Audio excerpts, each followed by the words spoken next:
Hi ಎಲ್ರಿಗೂ ನಮಸ್ಕಾರ. SCA healthy cook ಚಾನಲ್ಗೆ ಎಲ್ಲರಿಗೂ ಕೂಡ ಆತ್ಮೀಯವಾದ ಸ್ವಾಗತ. ನಿಮ್ಮ ಕಪ್ಪೆ ಚಿಪ್ ಅಂದರೆ ಎಲ್ಲರಿಗೂ ಗೊತ್ತಲ್ವ, ಎಲ್ಲರೂ ನೋಡಿರ್ತೀರ, ತಿಂದಿರ್ತೀರ. ಸುಕ್ಕ ಬಸಳೆಗೆ ಹಾಕಿ ಮತ್ತು ಹೀಗೆ ಸಾರು ಮಾಡಿ ಬೇರೆ ಬೇರೆ ರೀತಿಯಲ್ಲಿ ಈ ಕಪ್ಪೆ ಚಿಪ್ಪನ್ನು ಅಡುಗೆ ಮಾಡಿ ತಿಂದಿರ್ತೀರ. ಆದರೆ ಕಪ್ಪೆ ಚಿಪ್ಪಿನ ಕಡುಬು ಎಷ್ಟು ಜನಕ್ಕೆ ಗೊತ್ತು?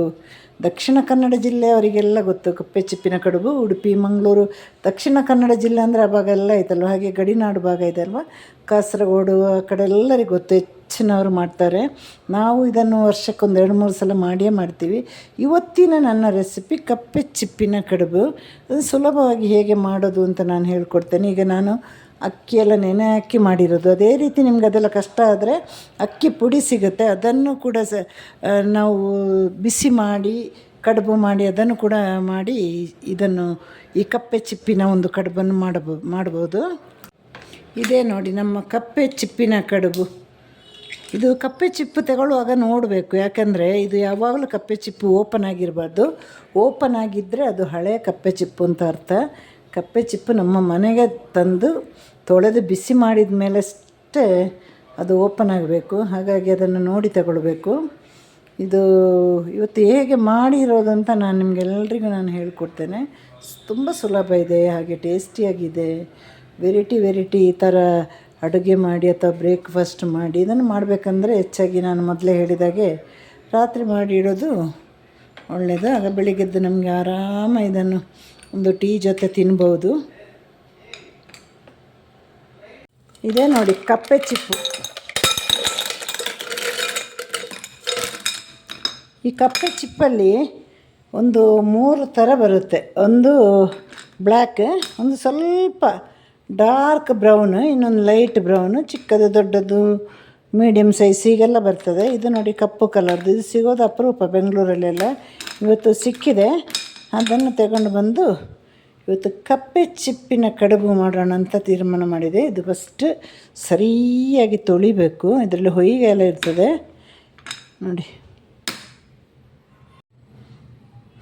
ಒಂದು 5-6 ಬಾರಿ ತೊಳೆದು ನೆಕ್ಸ್ಟ್ ಒಂದು ಅರ್ಧ ಗಂಟೆಗೆ ನೀರಲ್ಲಿ ಹಾಕಿಡಬೇಕು. ನೋಡಿ, ಈಗ ನೀರಿನ ಬಣ್ಣ ಹಾಗೇ ಇದೆ ಅಲ್ವಾ. ಆಗ ಚೆನ್ನಾಗಿ ತೊಳೆದ್ರೆ ನೀರಿನ ಬಣ್ಣ ಹಾಗೇ ಇರ್ತದೆ. ನೀರಿನ ಬಣ್ಣ ಬದಲಾಯ್ತು ಅಂದರೆ ನಾವು ಸರಿಯಾಗಿ ತೊಳೆದಿಲ್ಲ ಅಂತ ಲೆಕ್ಕ. ಈಗ ಒಂದು ಅರ್ಧ ಗಂಟೆ ಹೀಗೆ ಇರಲಿ ನೀರಲ್ಲಿ. ಈಗ 2 ಗ್ಲಾಸಷ್ಟು ಬಿಳಿ ಕುಚ್ಚಲಕ್ಕಿ. ನಾನು ಹಿಂದೆ ಹೇಳಿದಾಗೆ ರೇಷನ್ ಕುಚ್ಚಲಕ್ಕಿ, ಇದು ನಮ್ಮೂರ ರೇಷನ್ ಕುಚ್ಚಲಕ್ಕಿ. ಈ ಕಡೆಲ್ಲ ರೇಷನಲ್ಲಿ ಇದು ಕೊಡೋದಿಲ್ಲ, ಅಂಗಡಿಯಲ್ಲಿ ಸಿಗುತ್ತೆ ನಿಮಗೆ. 40 ರೂಪಾಯಿ 45 ರೂಪಾಯಿ ಒಳಗಡೆ ರೇಟ್ ಇದೆ. ಈಗ 2 ಗ್ಲಾಸ್ ನಾನು ಈ ಕುಚ್ಚಲಕ್ಕಿ ಹಾಕಿದ್ದೇನೆ. ಅರ್ಧ ಗ್ಲಾಸಷ್ಟು ಬೆಳ್ತಿಗೆ ಅಕ್ಕಿ. ನಾನು ಅನ್ನದ ಅಕ್ಕಿ ತಗೊಂಡೆ, ದೋಸೆ ಅಕ್ಕಿ ತಗೊಂಡ್ರೂ ಪರವಾಗಿಲ್ಲ. ಚೆನ್ನಾಗಿ ತೊಳೆದ ಮೇಲೆ ಈಗ ನೀರು ಹಾಕಿ ಒಂದು 6ರಿಂದ 7-8 ಗಂಟೆ ತನಕ ಈಗ ಇಡ್ಬೋದು. ಈಗ ನಾವು ತೊಳೆದಿಟ್ಟ ಕಪ್ಪೆ ಚಿಪ್ಪು ಅಥವಾ ಈ ಶೆಲ್ಲನ್ನ ಬೇಯಿಸುವಾಗ ಇದಕ್ಕೆ ಮುಚ್ಚಬಾರ್ದು, ಯಾಕೆಂದರೆ ಅದರಲ್ಲಿ ನೀರಲ್ಲೇ ಇರೋದು ಟೇಸ್ಟ್. ಆ ನೀರು ಕೆಳಗಡೆ ಚೆಲ್ಲಿ ಹೋದರೆ ಮತ್ತು ಇದಕ್ಕೆ ನಾವು ಮಾಡೋ ತಿಂಡಿಗಾಗಲಿ ಪಲ್ಯಕ್ಕಾಗಲಿ ಟೇಸ್ಟ್ ಇರೋದಿಲ್ಲ. ಈಗ ಇದನ್ನು ತೊಳೆದು ನಾನು ತುಂಬ ಹೊತ್ತು ನೀರಲ್ಲಿ ಹಾಗೆ ಹಾಕಿಟ್ಟಿದ್ದೆ. ಈಗ ಇದನ್ನು ಬೇಯಿಸುವ, ಮತ್ತು ನೀರನ್ನು ಸೋಸಲಿಕ್ಕಿದೆ. ನಾವು ಎಷ್ಟು ಮುಳುಗುವಷ್ಟೇ ನೀರು ಹಾಕಿದರೆ ಸಾಕು, ಜಾಸ್ತಿ ಹಾಕ್ಲಿಕ್ಕೆ ಹೋಗಬೇಡಿ. ಒಟ್ಟಲ್ಲಿ 2 ಭಾಗ ನೋಡಿ, 2 ಚಿಪ್ಪು ಇದು ಓಪನ್ ಆಗಬೇಕು.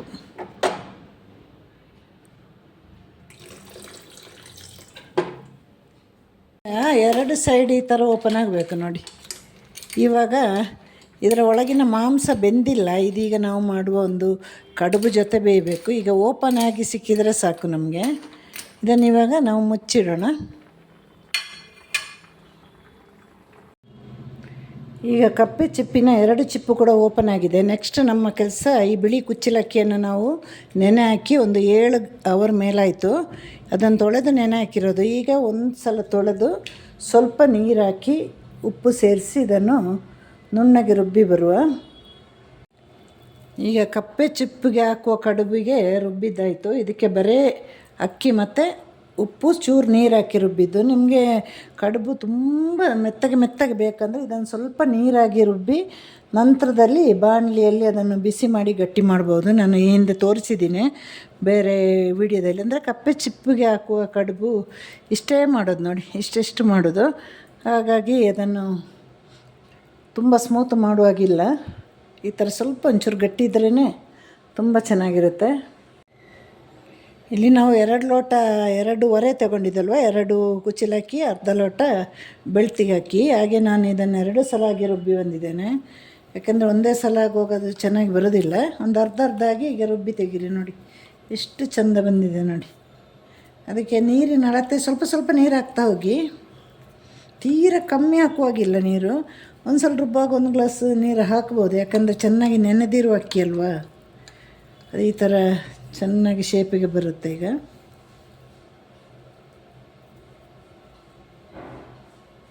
ಕೈಗೆ ಸ್ವಲ್ಪ ನೀರು ಮುಟ್ಟಿಸಿ ನಮಗೆ ಬೇಕಾದ ಅಳತೆಗೆ ಕಡಿಮೆ ಮಾಡಿಕೊಂಡು ಇಡೋ. ಇಷ್ಟು ಚಿಕ್ಕದಾಗಿ ಕೂಡ ಮಾಡ್ಬೋದು, ಇಷ್ಟು ದೊಡ್ಡದಾಗಿ ಮಾಡ್ಬೋದು. ಇದಕ್ಕಿಂತ ದೊಡ್ಡದಾಗಬಾರ್ದು. ನಾವು ತಿಂಡಿಗೆ ಬೇರೆ ಬೆಳಗಿನ ಬ್ರೇಕ್ಫಾಸ್ಟ್ಗೆ ಕಡುಬು ಮಾಡ್ತೀವಲ್ಲ, ಅಷ್ಟಷ್ಟು ದೊಡ್ಡದು ಮಾಡಬೇಡಿ. ನಾನೀಗ ತೋರಿಸ್ಕೊಡ್ತೀನಿ ಎಷ್ಟು ಮಾಡಬೇಕು ಅಂತ ನೋಡಿ. ಈ ಸೈಜಿಗೆ ಸಾಕು.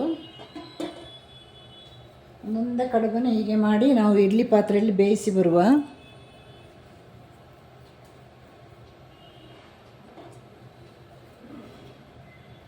ಕೈಗೆ ಸ್ವಲ್ಪ ನೀರು ಚಿಮಿಕ್ಸ್ಕೊಳ್ಳಿ, ಆಗ ಬೇಗ ಆಗುತ್ತೆ ಕಡುಬು.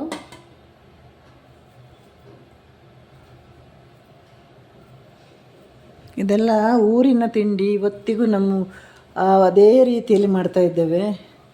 ಗೊತ್ತಿಲ್ಲ ಮುಂದಿನ ಜನ್ರೇಷನೆಲ್ಲ ಹೇಗೆ ಇದನ್ನು ಮಾಡ್ತಾರೋ, ಇಷ್ಟೆಲ್ಲ ಕಷ್ಟಪಟ್ಟು ಗೊತ್ತಿಲ್ಲ. ಕಷ್ಟ ಇಲ್ಲ, ಏನು ಸುಲಭನೇ ಇದೆ ಮಾಡಲಿಕ್ಕೆ ಇಂಟ್ರೆಸ್ಟ್ ಇದ್ದರೆ. ಕಪ್ಪೆ ಚಿಪ್ಪು ಯಾವ ಸೈಜ್ ಇದೆ ಅದೇ ಸೈಜಿಗೆ ಕಡುಬನ್ನು ಮಾಡಿ. ನೀವು ಚಿಕ್ಕ ಕಪ್ಪೆ ಚಿಪ್ಪು ಬರುತ್ತೆ ಆಗ ಚಿಕ್ಕದಾಗಿ ಮಾಡಿ, ಇದಕ್ಕಿಂತ ದೊಡ್ಡ ಕಪ್ಪೆ ಚಿಪ್ಪು ಬರುತ್ತೆ ಆಗ ಸ್ವಲ್ಪ ದೊಡ್ಡದಾಗಿ. ಒಟ್ಟಲ್ಲಿ ಕಪ್ಪೆ ಚಿಪ್ಪು ಸೈಜಿಗೆ ಕಡುಬು ಇರಲಿ. ಈ ಥರ ಕಡುಬನ್ನ ಕಟ್ಟೋದು. ಒಂದು ಸಾಮಾನ್ಯ 20-30 ನಿಮಿಷ ಬೇಯಿಸಿದರೆ ಸಾಕು ಇದು. ಮತ್ತು ನಮ್ಮ ಕಪ್ಪೆ ಚಿಪ್ಪು ಜೊತೆ ಇದು ಬೇಯಲಿಕ್ಕಿದೆ ಮಸಾಲೆ ಜೊತೆ. ಈಗ ನೋಡಿ, ಇದನ್ನು ಮುಚ್ಚಿಟ್ಟು ಹೀಗೆ ಬೇಯಿಸುವ ನಾವು. ಈಗ ಟೈಟ್ ಮುಚ್ಚಳ ಮುಚ್ಚಿ ಇದನ್ನು ಬೇಯಿಸಬೇಕು. ಫಸ್ಟ್ ನಾವು ಕಪ್ಪೆ ಚಿಪ್ಪನ್ನು ತೊಳೆದು ಬೇಯಿಸಿದಾಯಿತು. ನೆಕ್ಸ್ಟ್ 7 ಅವರ್ ನೆನೆ ಹಾಕಿದ ಕುಚ್ಚಲಕ್ಕಿನ ರುಬ್ಬಿ ಕಡುಬಿಗೆ ಇಟ್ಟಿದ್ದಾಯಿತು. ಇವಾಗ ನಾವು ಅದಕ್ಕೆ ಬೇಕಾದ ಸಾರಿನ ಮಸಾಲೆಗೆ ರೆಡಿ ಮಾಡಬೇಕು. ಇಲ್ಲಿ ಫುಲ್ಲು ಒಂದು ತೆಂಗಿನ ಕಾಯಿನ ತಗೊಂಡು ತುರಿದಿಟ್ಟಿದ್ದೇನೆ. ಹಾಗೆ ಒಂದು ಮೀಡಿಯಮ್ ಸೈಜ್ ನಿಂಬೆಹಣ್ಣಿನ ಗಾತ್ರದ ಹುಣಸೆಹಣ್ಣು, ಹಾಗೆ 1 ಸ್ಪೂನಷ್ಟು ಲೈಟಾಗಿ ಎಣ್ಣೆಯಲ್ಲಿ ಹುರಿದ ಧನಿಯಾ ಬೀಜ, ಒಂದು 6 ಬ್ಯಾಡಗಿ ಮೆಣಸು. ಇದರ ಡಬ್ಬಲ್ ಬಂದು ಗುಂಟೂರು. ನಮ್ಮ ಗುಂಟೂರಿಗೆ ಖಾರ ಕಮ್ಮಿ, ಹಾಗಾಗಿ ಎಷ್ಟು ತಗೊಳ್ತಾ ಇರೋದು. ಇದಕ್ಕೂ ಕೂಡ ಒಂದು 1/4 ಸ್ಪೂನಷ್ಟು ಅರಿಶಿನ ಪುಡಿ ಹಾಕಿ. ಇದು ಕೂಡ ಮೀನು ಜಾತಿಗೆ ಸೇರಿದ್ದಲ್ವ. ಹಾಗೆ ಇದನ್ನು ನೀರು ಹಾಕಿ ಈಗ ನೈಸಾಗಿ ರುಬ್ಬಿ ಬರುವ. ಈಗ ಇದಕ್ಕೆ ನೀರು ಹಾಕಿ ರುಬ್ಬಿ ಬರುವ. ಈಗ ಅಡುಗೆಯನ್ನೆಲ್ಲ ನಾವು ಪ್ಲ್ಯಾನ್ ಮಾಡಿ ಮಾಡಿದಾಗ ನಮಗೆ ಯಾವ ಅಡುಗೆ ಕೂಡ ಕಷ್ಟ ಆಗೋದಿಲ್ಲ, ಸುಲಭವಾಗಿ ಮಾಡ್ಬೋದು. ಅದಕ್ಕೊಂದು ಪ್ಲ್ಯಾನ್ ಮಾಡಬೇಕು ನಾವು. ಯಾವುದೇ ಅಡುಗೆ ಅಂತಲ್ಲ, ಯಾವುದೇ ಕೆಲಸ ಮಾಡೋಗ್ಲೂ ಒಂದು ಪ್ಲ್ಯಾನ್ ಇರಬೇಕಲ್ವ. ಹಾಗೆ ನನಗೆ ಇಷ್ಟವಾದ ಕೆಲಸ ಅಡುಗೆ. ಹಾಗೆ ನಾನು ಪ್ಲ್ಯಾನ್ ಮಾಡೋದ್ರಿಂದ ನನಗೆ ಎಷ್ಟು ಅಡುಗೆ ಮಾಡಿದರೂ ನನಗೆ ಬೇಸರವೇ ಅನಿಸೋದಿಲ್ಲ, ಸುಸ್ತು ಆಗೋದಿಲ್ಲ. ಇವಾಗ ನೋಡಿ, ನುಣ್ಣಗೆ ರುಬ್ಬಿ ತಂದಿದ್ದೇನೆ. ಇನ್ನು ಸ್ವಲ್ಪ ಮಸಾಲೆ ಬಾಕಿ ಇದೆ, ಅದನ್ನು ಕೂಡ ಸಣ್ಣ ಜಾರಲ್ಲಿ ರುಬ್ಬಬೇಕು. ಯಾಕಂದರೆ ಈಗ ಫುಲ್ ಒಂದೇ ಸಲ ಹಾಕಿದಾಗ ತುಂಬ ಇದು ಮಿಕ್ಸಿ ಜಾರ್ ಫುಲ್ ಆಗುತ್ತಲ್ವ, ನಿಂತು ಹೋಗುತ್ತೆ ಅಂತ ಈಗ 2ನೇ ಸಲ ಸ್ವಲ್ಪ ಇದೆ, ಅದನ್ನು ಕೂಡ ರುಬ್ಕೊಂಡು ಬರ್ತೇನೆ ನಾನು. ಮೊದಲು ಪಾತ್ರೆಗೆ ಬೇಯಿಸಿದ ಕಪ್ಪೆ ಚಿಪ್ಪನ್ನು ಹಾಕುವ. ಈಗ ನಿಮಗೆ ಬೇಕಂದರೆ ಇದು ಒಂದೇ ಒಂದು ಚಿಪ್ಪಿಟ್ಟು ಹಾಕ್ಬೋದು. ಯಾಕಂದರೆ 2 ಚಿಪ್ಪಿದ್ರೆ ಅದರ ಮಸಾಲೆ ನಾವೀಗೇನು ಕಡ್ದಿರ್ತೀವಲ್ವ, ಆ ಮಸಾಲೆ 2 ಚಿಪ್ಪಿನೊಳಗಡೆ ಕೂಡ ನಿಂತಿರುತ್ತೆ. ಆಗ ನಮಗೆ ತಿನ್ನಲಿಕ್ಕೆ ಬಹಳ ಖುಷಿಯಾಗುತ್ತೆ ತಿನ್ನಲಿಕ್ಕೆ ಇದನ್ನು.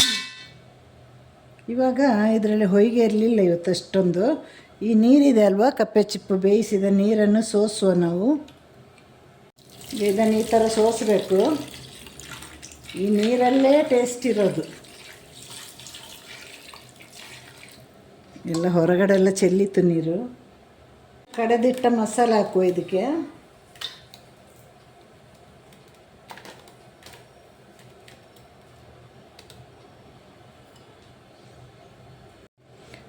ಇದು ಸ್ವಲ್ಪ ಬಾಕಿ ಇದೆ ಅಲ್ವ, ಅದನ್ನು ಇನ್ನೊಂದು ಸಲ ರುಬ್ಕೊಂಡು ಬರುವಾಗ ನಮ್ಮ ಕಡುಬು ಕೂಡ ಪೂರ್ತಿಯಾಗಿ ಬೆಂದಿರುತ್ತೆ ಅಲ್ಲಿ. ಈಗ ಬಾಕಿ ಮಸಾಲೆಯನ್ನು ಕೂಡ ಸೇರಿಸುವ. ಈಗ ನೀರಿನ ಅಳತೆ ಮಾಡಿ ಮೊದಲು ಇದಕ್ಕೆ ಉಪ್ಪನ್ನು ಸೇರಿಸಬೇಕು. ಅದಾಗಲೇ ನಾವು ಕಡುಬಿಗೆ ಕೂಡ ಉಪ್ಪು ಹಾಕಿದ್ದೇವೆ, ನೋಡಿ ಹಾಕ್ಕೊಳ್ಬೇಕು. ಮೊದಲು ಒಂದು ಈರುಳ್ಳಿ ಹಾಕ್ತಾಯಿದ್ದೇನೆ. ಈಗ 1/4 ಸ್ಪೂನ್ ಉಪ್ಪು ಹಾಕ್ತಾಯಿದ್ದೇನೆ. ನಾವು ಕಡುಬಿಗೆ ಉಪ್ಪು ಹಾಕಿದ್ದಕ್ಕೆ ಸ್ವಲ್ಪ ನೋಡಿಕೊಂಡು ಹಾಕಬೇಕು. ಈಗ ನಾವು ಸಾರಿಗೆ ಮಾತ್ರ ಉಪ್ಪು ಹಾಕಿರೋದು. ನೋಡಿ, ಕಡುಬು ಸೂಪರಾಗಿ ಬೆಂದಿದೆ. ಈಗ ನಾವು ಮಸಾಲೆ ಕಡ್ದಿದ್ದೇವಲ್ವ, ಅದಕ್ಕೆ ನಮ್ಮ ಕಡುಬನ್ನು ಸೇರಿಸುವ. ಒಂದು 5 ನಿಮಿಷ ಇದು ಈಗ ಬಿಸಿ ಆರಲಿ. ಹಾಗೆ ಸ್ಟವ್ನ ಕೂಡ ಆಫ್ ಮಾಡುವ. ಕಪ್ಪೆ ಚಿಪ್ಪು ಮತ್ತು ಮಸಾಲೆಯನ್ನು ಹೀಗೆ ಕುದಿಲಿಕ್ಕೆ ಬಿಡುವ. ಅಷ್ಟೊತ್ತಿಗೆ ಕಡುಬು ಸ್ವಲ್ಪ ಬಿಸಿ ಆರಿರುತ್ತೆ. ಆಗ ಕಡುಬನ್ನು ಹಾಕಿ ಚೆನ್ನಾಗಿ ಕುದಿಸಿದರೆ ನಮ್ಮ ಕಪ್ಪೆ ಚಿಪ್ಪು ಕಡುಬು ರೆಡಿಯಾಗುತ್ತೆ. ಇದಕ್ಕೆ ಇನ್ನೂ ನೀರು ಸೇರಿಸಬೇಕಾದ ಅಗತ್ಯ ಇಲ್ಲ.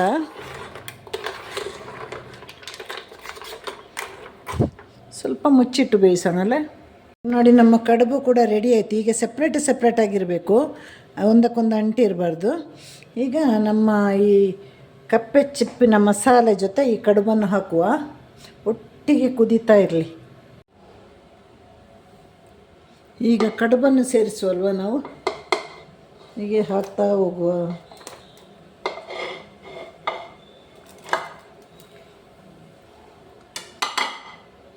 ಚೆನ್ನಾಗಿ ಮಿಕ್ಸ್ ಮಾಡಿ ಮುಚ್ಚಿಟ್ಟು ಒಂದು 10 ನಿಮಿಷ ಬೇಯಿಸಿ. ನೋಡಿ, ಕರೆಕ್ಟಿದೆ ಇದು ಪಾಕ ಎಲ್ಲ. ಹಾಗೆ ಉಪ್ಪು ಕರೆಕ್ಟಿದೆ. ಈರುಳ್ಳಿ ಮತ್ತು ನಮ್ಮ ಮಸಾಲೆ ಚೆನ್ನಾಗಿ ಕುದಿಬೇಕು.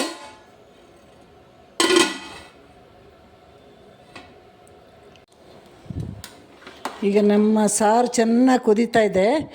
ಕಪ್ಪೆ ಚಿಪ್ಪು ಕಡುಬು ರೆಡಿ ಆಗ್ತಾ ಬಂದಿದೆ. ಇನ್ನು ಸ್ವಲ್ಪ ಈರುಳ್ಳಿ ಬೇಯಲಿ. ಒಂದು ಸ್ವಲ್ಪ ದೊಡ್ಡದಾಗಿದೆ ನಾನು ಕಟ್ ಮಾಡಿರೋದು. ಹಾಗೆ ನೋಡಿ, ಕಪ್ಪೆ ಚಿಪ್ಪು ಕಡುಬು ಮತ್ತು ಹಲಸಿನ ಹಣ್ಣಿನ ಗಟ್ಟಿ ಅಥವಾ ಹಲಸಿನ ಹಣ್ಣಿನ ಕಡುಬು ಮತ್ತು ಪತ್ರೊಡೆ ಇದೆಲ್ಲ ನಮ್ಮ ಊರ ಕಡೆ ರಾತ್ರಿಯೇ ಮಾಡೋದು. ಹಾಗೆ ಈಗ ನಾನು ನೈಟೇ ಮಾಡ್ತಾಯಿರೋದು. ಈಗ 10 ಗಂಟೆ ಆಯಿತು. ಇದೆಲ್ಲ ಬೆಳಿಗ್ಗೆ ಆಗುವಂಥ ಕೆಲಸ ಅಲ್ಲ, ಕಷ್ಟ ಇದೆ. ಬೆಳಿಗ್ಗೆ ಅಕ್ಕಿ ನೆನೆ ಹಾಕಿ ಸಂಜೆ ಅಥವಾ ರಾತ್ರಿ ಮಾಡಬೇಕು. ಬೆಳಿಗ್ಗೆ ಸಮಯ ಇದ್ದರೆ ಮಾಡ್ಬೋದು, ಏನು ತೊಂದರೆ ಇಲ್ಲ. ನಾವು ರಾತ್ರಿ ಮಾಡಿಟ್ರೆ ಬೆಳಿಗ್ಗೆ ಆರಾಮ ಎದ್ದು ಎಲ್ಲರಿಗೆ ತಿನ್ನುವರಿಗೆ ಕೊಡ್ಬೋದು. ನಮ್ಮ ಮನೇಲಿ ಇದನ್ನು ಎಲ್ಲರೂ ತಿನ್ನೋದಿಲ್ಲ, ನಾನು ನನ್ನ ದೊಡ್ಡ ಮಗ, ಬೇರೆ ಯಾರಿಗಷ್ಟು ಇಷ್ಟ ಅಲ್ಲ. ಹಾಗೆ ನೋಡಿ, ಎಲ್ಲರೂ ಕೂಡ ಕಪ್ಪೆ ಚಿಪ್ಪು ಸಿಕ್ಕಿದಾಗ ಇದನ್ನು ಮಾಡಿ ನೋಡಿ. ಈ ಕಡುಬನ್ನು ತುಂಬ ಟೇಸ್ಟಿಯಾಗಿರ್ತದೆ. ಟೀ ಜೊತೆಲ್ಲ ತಿನ್ನಬೇಕು. ಅದು ಎಲ್ಲ ಟೈಮಲ್ಲಿ ಸಿಗುತ್ತೆ ಈ ಕಪ್ಪೆ ಚಿಪ್ಪು ಅನ್ನೋದು. ಅದರಲ್ಲಿ 2 ಇದೆ ನೋಡಿ, ಹೊಳೆಯಲ್ಲಿ ಹಿಡಿಯೋದೊಂದಿದೆ, ಸಮುದ್ರದಲ್ಲಿ ಒಂದಿದೆ. ನಿಜವಾಗ್ಲೂ ಹೊಳೆಯ ಕಪ್ಪೆ ಚಿಪ್ಪನ್ನೇ ಟೇಸ್ಟಾಗಿರೋದು. ಸಮುದ್ರದ್ದು ತುಂಬ ದೊಡ್ಡದಿದೆ, ಅದರ ಒಳಗಡೆ ಒಂದು ಬೀಲ ಥರ ಇದೆ. ಅದಷ್ಟು ಈ ಹೊಳೆಯ ಕಪ್ಪೆ ಚಿಪ್ಪಷ್ಟು ಸಮುದ್ರದ ಕಪ್ಪೆ ಚಿಪ್ಪು ಟೇಸ್ಟಾಗಿರೋದಿಲ್ಲ. ಹಾಗೆ ಮಾತಾಡ್ತಾ ನಮ್ಮ ಸಾರು ಕೂಡ ರೆಡಿ ಆಯಿತು. ಈಗ ಸ್ಟವ್ನ ಆಫ್ ಮಾಡಿ ಮುಚ್ಚಳ ಮುಚ್ಚಿಡೋಣ. ಹಾಗೆ ನಮ್ಮ ಕಪ್ಪೆ ಚಿಪ್ಪಿನ ಕಡುಬು ರೆಡಿ ಆಯಿತು ನೋಡಿ. ಮಾತಾಡ್ತಾ ಕ್ವಿಕ್ ಅಂತ ಮಾಡಿಬಿಟ್ಟೆ ನಾನು. ಇದೆಲ್ಲ ಮಾಡಬೇಕಂದ್ರೆ ಅಡುಗೆಯಲ್ಲಿ ಉತ್ಸಾಹ ಇರಬೇಕು. ತುಂಬ ಟೇಸ್ಟಿಯಾಗಿದೆ. ನಮಗೆ ಒಂದೇ ಬದುಕಲ್ವ, ಎಲ್ಲ ರೀತಿಯ ಅಡುಗೆ ಮಾಡಿ ನಾವು ತಿನ್ನಬೇಕು, ಹಾಗೆ ತಿನ್ನಿಸಬೇಕು. ತಿನ್ನೋದಕ್ಕಿಂತ ಮುಖ್ಯವಾಗಿ ನಾವು ತಿನ್ನಿಸೋದನ್ನು ಕಲಿಬೇಕು. ನಾವು ತಿನ್ನಿಸಿದ ಮೇಲೆ ನಾವು ತಿನ್ನಬೇಕು ಅಲ್ವ. ಯಾವಾಗಲೂ ಹೇಳಲ್ವ, ನನಗೆ ಹಾಗೆ ಕೊಟ್ಟಿದ್ದನ್ನು ಮರಿಬೇಕು, ನಾವು ತಗೊಂಡಿದ್ದನ್ನು ನೆನಪಲ್ಲಿಟ್ಕೊಳ್ಬೇಕು. ಅಷ್ಟು ಮಾಡಿದರೆ ಈ ಬದುಕು ಸಾರ್ಥಕ ನಮ್ಮದು. ಹಾಗೆ ಇದನ್ನು ನೋಡಿ ನೀವು ಮನೆಯಲ್ಲಿ ಮಾಡಿ ಕಮೆಂಟ್ ಮಾಡಿ, ಲೈಕ್ ಮಾಡಿ, ಶೇರ್ ಮಾಡಿ, ಸಬ್ಸ್ಕ್ರೈಬ್ ಮಾಡಿ. ಹಾಗೆ ನಿಮ್ಮ ಪ್ರೀತಿ ಪ್ರೋತ್ಸಾಹ ಎಲ್ಲವೂ ನನ್ನ ಒಂದು ಚಾನಲ್ ಮೇಲೆ, ನನ್ನ ಮೇಲೆ ಇರಲಿ. ಮತ್ತೊಮ್ಮೆ ಸಿಗೋಣ, ಒಳ್ಳೆಯ ವಿಡಿಯೋಂದಿಗೆ ಬರ್ತೀನಿ. ಎಲ್ರಿಗೂ ಟಾಟಾ ಬಾಯ್, ಸಿ ಯು, ಟೇಕ್ ಕೇರ್.